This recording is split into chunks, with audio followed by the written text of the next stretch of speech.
E vamos agora de mais entrevistas, vamos fazer uma análise da economia para o próximo semestre. Eu recebo aqui nos estúdios da Rede Alesp para falar sobre esse assunto Maurício Takahashi, ele é economista e professor. Boa tarde, professor, seja bem-vindo ao Jornal da Rede Alesp, tudo bem?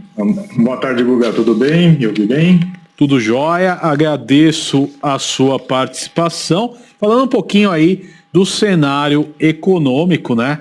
Nessa época aí de retomada do crescimento econômico, do pós-pandemia, uma pandemia que ainda vivemos, né? E os alimentos que mais sofreram variação no preço são o arroz, o óleo de soja, a carne bovina, leite e aves. Por qual motivo a gente tem impacto nesses alimentos que são tão básicos para o nosso dia a dia? Oi, Guga. A primeira questão que a gente precisa para responder essa pergunta é dividir as questões de curto prazo e sazonais e com as questões de longo prazo e estruturais, tá? As questões de curto prazo, né, e sazonais, é que houve um excesso de demanda. Então, sempre quando existe uma grande demanda, a gente vai experimentar esse aumento generalizado aí de preços, principalmente na parte dos alimentos. Houve uma questão do fator câmbio, e aí que a gente já entra mais um pouquinho detalhado mais à frente, mas assim, existe uma questão de grande liquidez também no mundo. Os governos, para que a economia ainda continuasse operando no mundo inteiro, a gente foi feita uma grande injeção de dinheiro na economia. Especificamente no Brasil, nós tivemos aí, né, o primeiro auxílio emergencial de 293 bilhões de reais, 3,9% do PIB agora em 2020, e agora no segundo, né, com menor potência, somente 15% desse valor, no segundo semestre, o segundo auxílio emergencial na ordem de 44 bilhões. Com essa grande liquidez, o que acontece? Ela foi toda para o consumo. E dentro do consumo e dos mais vulneráveis, o que eles estão consumindo não são bens duráveis, não é da linha branca, mas é exatamente alimentos. E aí houve uma questão de demanda externa e uma questão de demanda interna também, e aí o custo também de alimentos, de uma forma generalizada, aumentou de forma significativa. Agora, temos um cenário de vacinação engatilhado, né? Temos previsões, pelo menos, porém, inflação alta, crise hídrica, desemprego recorde e muita incerteza, né? O que pode ser feito aí para diminuir as altas na inflação, nos juros e nos indicadores econômicos, na sua visão? Nós temos, de novo, uma situação de curto prazo aí, porque existe uma inflação, essa inflação eu vou caracterizar como inflação de demanda. E, infelizmente, isso é um remédio amargo, né? Porque o que é esse remédio amargo? É o aperto fiscal. Então, no curto prazo, essas decisões ajudam a conter a demanda por bens e serviços de uma demanda mais baixa para uma dada oferta num curto prazo, mas isso faz com que o ritmo de aumento de preço seja menor. Isso quase tem um impacto qual? Um impacto recessivo na economia.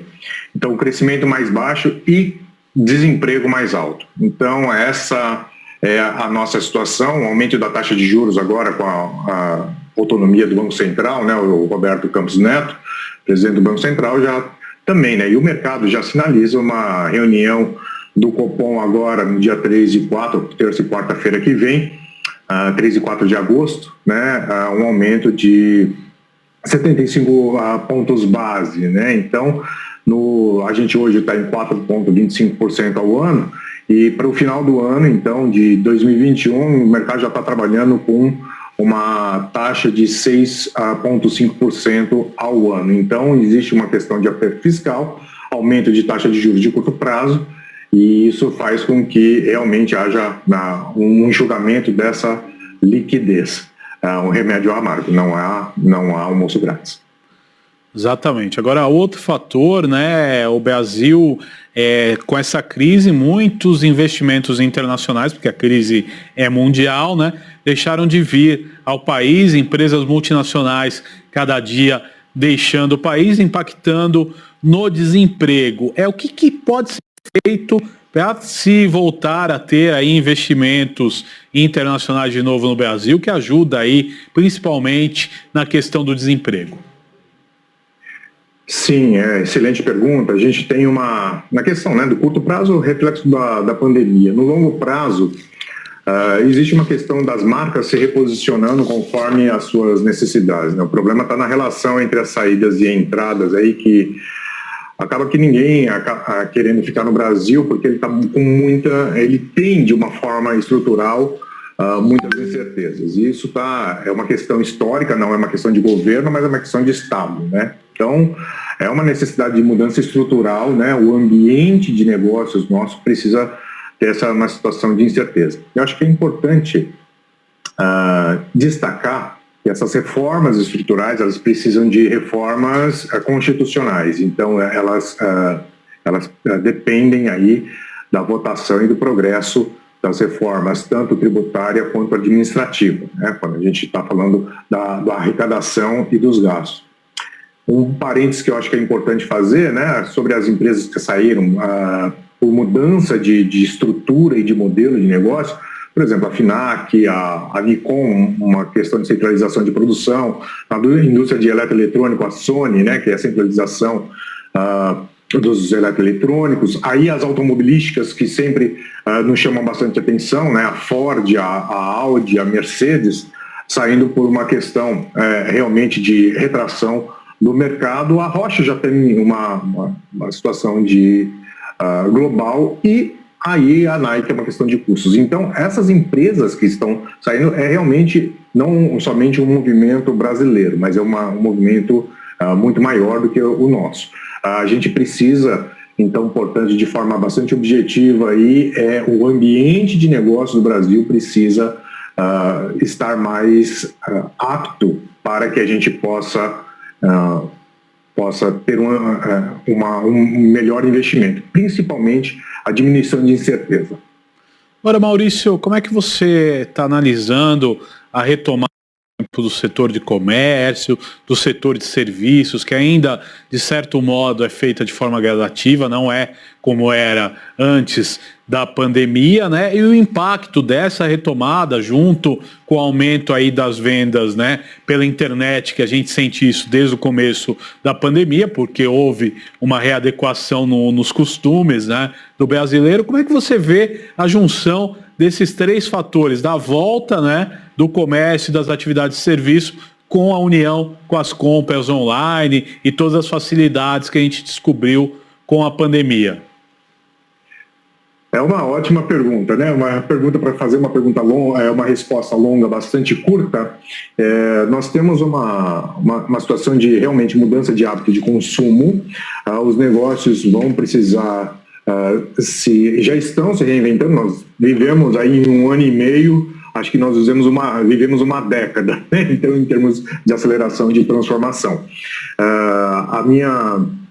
Eu gostaria só de compartilhar a minha visão, e baseada nos dados do mercado, é que realmente nós temos uma competitividade da porta para dentro das empresas ainda, das multinacionais ainda grande, das pequenas e médias uma necessidade de ganhos de escala, ou seja, redução de custos, e esses custos e necessidade a reduzir custos não é cortar número, mas é eficiência. E para isso a gente vai precisar realmente de pessoas mais bem formadas para que possam fazer a melhor alocação dos recursos escassos. Então, de forma bastante simples e imediata, é um caminho sem volta a conexão. Nós vamos ter ganhos realmente agora. Quem está na era digital, na parte da transformação digital, ou seja, os modelos de negócio sendo transformados, e eles têm uma perspectiva de crescimento explosiva e exponencial. Porém, as pessoas e o nicho de empresários que não está nessa toada, aí o cenário é de dificuldade. Maurício, eu quero agradecer a sua participação no Jornal da Rede Alesp desta terça-feira. Muito obrigado aí por contribuir com o nosso telespectador aí nas questões econômicas. Obrigado, Guga. Um abraço. E o Jornal da Rede Alesp fica por aqui. Nós voltamos amanhã no mesmo horário. Até lá.